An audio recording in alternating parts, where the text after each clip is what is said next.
وأنا من الحسين أحب الله من أحب حسینا وأبغض الله من أبغض حسینا۔ سب سے پہلے میں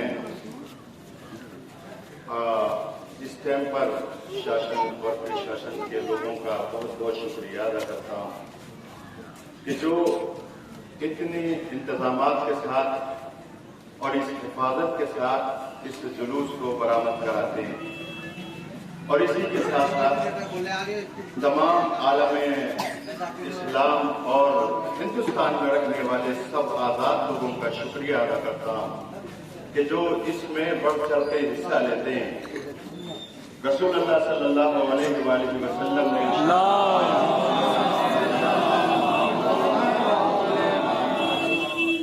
یہ میرا حسین سفینہ نجات ہے۔ کس طرح سے سفینہ نجات ہے حسین علیہ السلام؟ حسین کا مقصد کیا تھا جس کی بنیاد پر آپ نے مدینے کو چھوڑا؟ حسین چاہتے کیا تھے، یزید چاہتا کیا تھا؟ یہ 5 منٹ یا 10 منٹ آپ کی خدمت میں عرض کرنا ہے۔ رسول اللہ نے فرمایا یہ سفینہ نجات ہے، ایک زمانے کے لیے نہیں، ایک دور کے لیے نہیں، بلکہ آنے والے زمانوں کے لیے، سب لوگوں کے لیے حسین کی راہ پر چل کر کے نجات مل سکتی ہے۔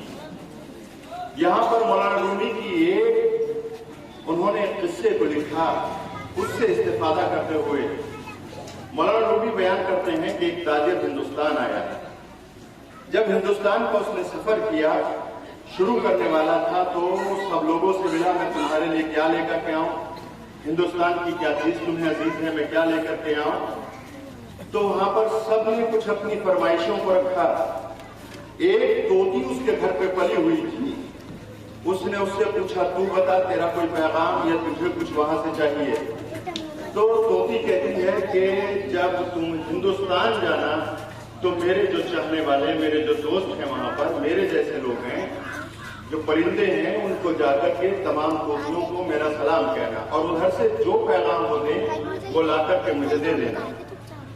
تاجر ہندوستان آیا، یہاں پر آنے کے بعد اس نے اس طوطی کا پیغام پہنچایا کہ تم میں سے ایک طوطی میرے یہاں پنجرے کے اندر بند ہے، اس نے تم لوگوں کو سلام کہا ہے کہ جا کر کے سلام کہنا۔ بس جیسے اتنا کہنا تھا، طوطیوں نے جو درخت کے اوپر بیٹھی تھیں وہ سب کی سب زمین کے اوپر گر گئی۔ اس نے سوچا یہ میری سمجھ میں نہیں آتا، یہ ماجرا کیا ہے؟ یہ یہاں سے چلا گیا، بڑا غمناک کہ میں نے طوطیوں کو ایک طوطی کا سلام پہنچایا جو پنجرے میں تھی، یہ آزاد طوطیاں جو درخت پر بیٹھی ہوئی تھی یہ اپنے آپ کو انہوں نے زمین پر گرا دیا۔ جب یہ واپس پہنچا، سب کو جس نے جو منگایا تھا اس کو دے دیا، تو اس طوطی نے پوچھا کہ میرا کیا ہوا، میرے پیغام کا کہاں؟ میرا سنانے میں دل نہیں لگ رہا ہے، تھوڑا سا مضطرب ہوں، پریشان سا ہوتا ہوں۔ کہا کیوں؟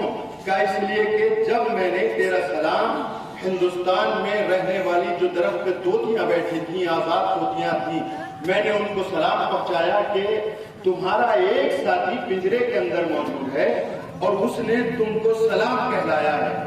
میں نے اتنا کہنا تھا کہ تمام کی تمام طوطیاں درخت سے زمین پر گر گئیں اور ایسا لگا کہ سب مر گئی۔ طوطی نے اتنا سنا، وہ جو پنجرے کے اندر طوطی بند تھی اس نے بھی اپنے آپ کو اسی انداز سے گرا دیا۔ اب وہ بھی پنجرے کے اندر اس نے پیروں کو اوپر کیا اور اس نے بھی انداز وہی اپنا لیا کہ جیسے مر گئی ہو۔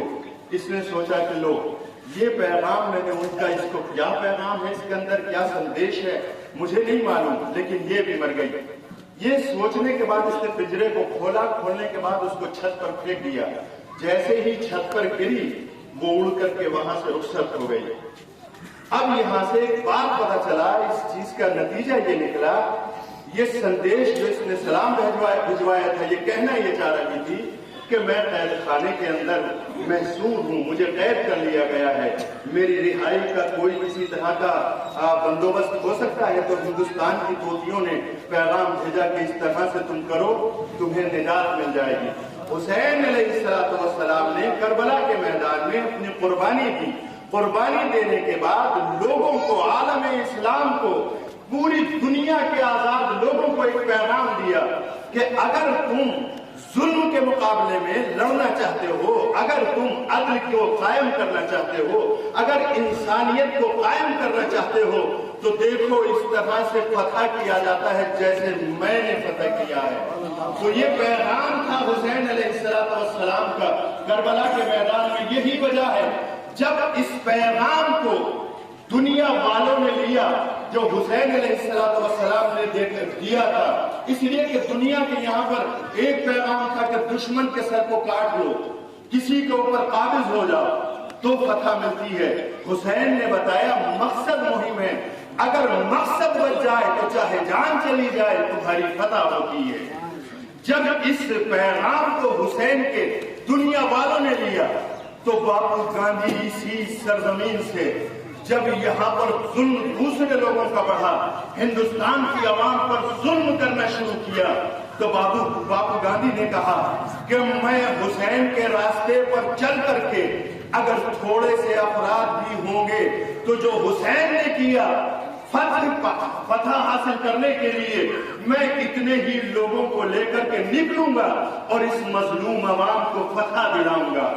یہ حسین علیہ السلام سے کربلا سے انہوں نے درس لیا اور ایک تھوڑے سے گروہ کو لے کر کے نکلے اور اس کے نتیجے میں ہندوستان آزاد ہو گیا۔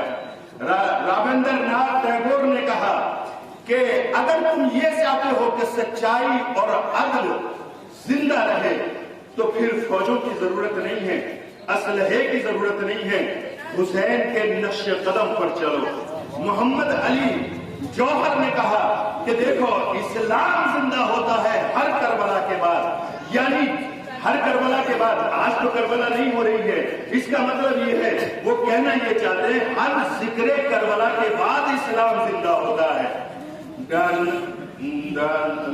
جواہر لال نہرو فرماتے ہیں یہاں پر اس مقام پر کہ حسین علیہ السلام کا انقلاب کسی ایک قوم کے لیے نہیں تھا، کسی ایک گروہ کے لیے نہیں تھا، بلکہ یہ پوری برادری کے لیے ہے، تمام اقوام عالم کے لیے ہے۔ یہ ڈاکٹر راجندر پرساد فرماتے ہیں، وہ یہ کہتے ہیں کہ حسین علیہ السلام کا یہ پیغام، یہ سندیش کسی ایک قوم کے لیے نہیں ہے، کسی ایک مذہب کے لیے نہیں ہے، کسی ایک ملت کے لیے نہیں ہے، بلکہ یہ تو دنیا کی تمام ملتوں کے لیے ہے، تمام قوموں کے لیے ہے کہ اگر ظلم کا مقابلہ کرنا ہے تو حسین کے طریقے سے کرو، جو حسین نے ظلم کا، جس طرح سے حسین نے ظلم کا مقابلہ کیا ہے۔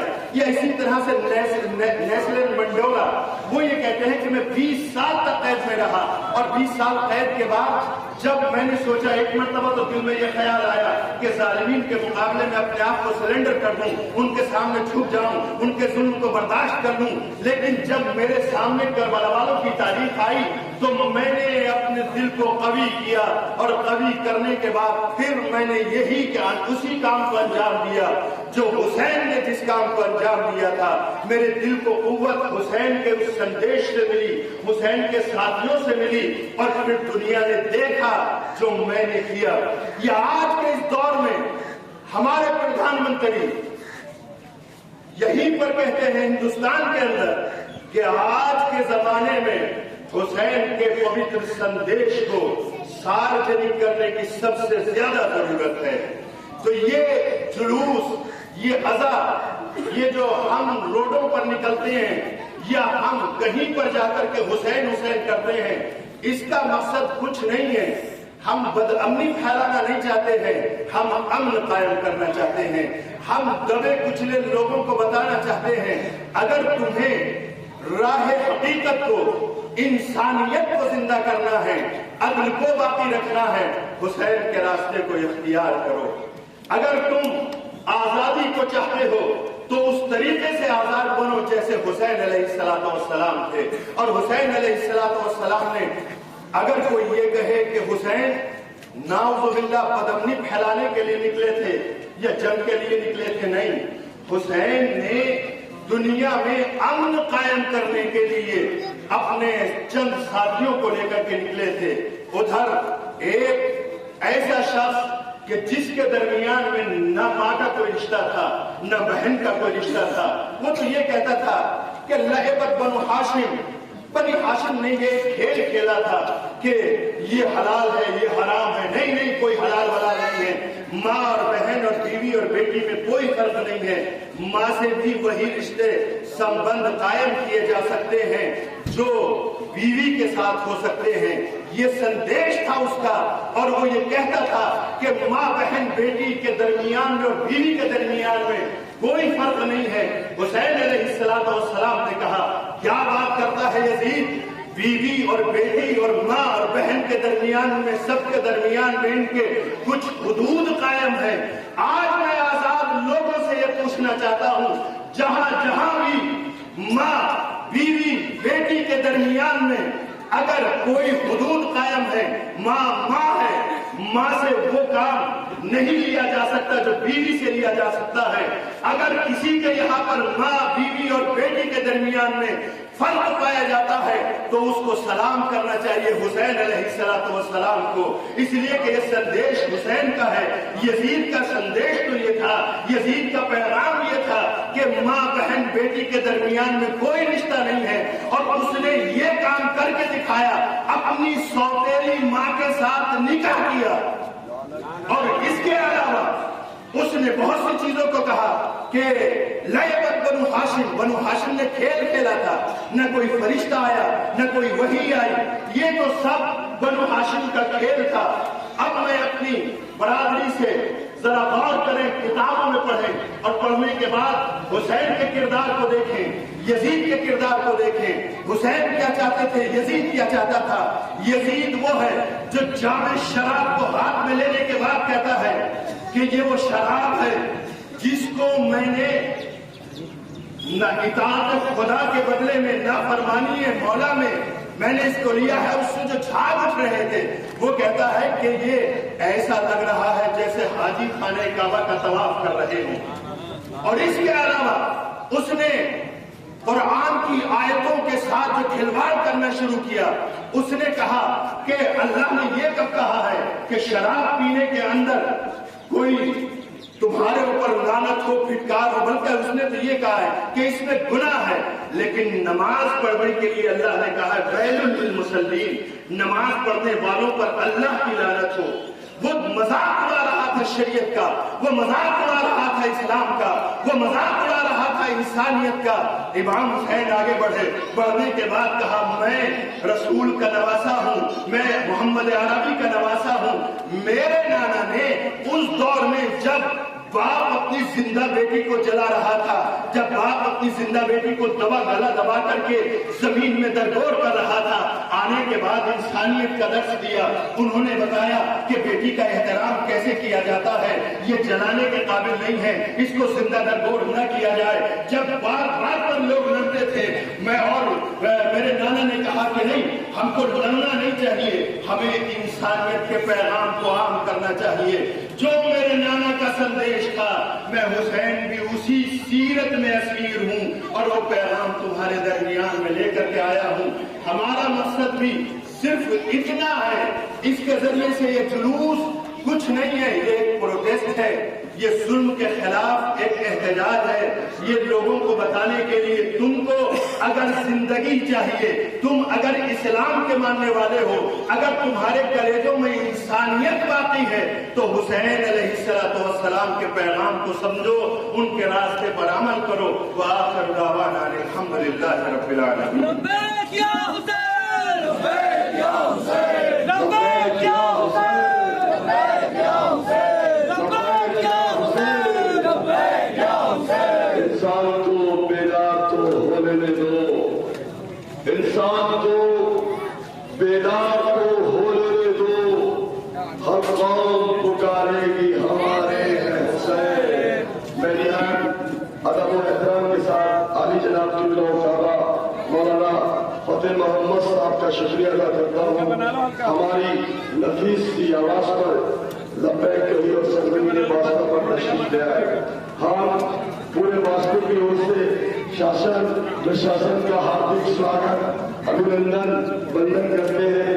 انہوں نے ہمارے ساتھ اس گرمی میں پورے جلوس میں رہے، واسطہ پولیس کے ہم ہاردک سواگت کرتے ہیں، ابھینندن کرتے ہیں، اور ان کو دھنیہ واد کرتے ہیں کہ انہوں نے ہمارے ساتھ اس جلوس میں رہے۔ ہم پوری واسطہ کی اور سے شاسن پرشاسن کا دھنیہ واد کرتے ہیں. ماتم حسین یا حسین یا حسین.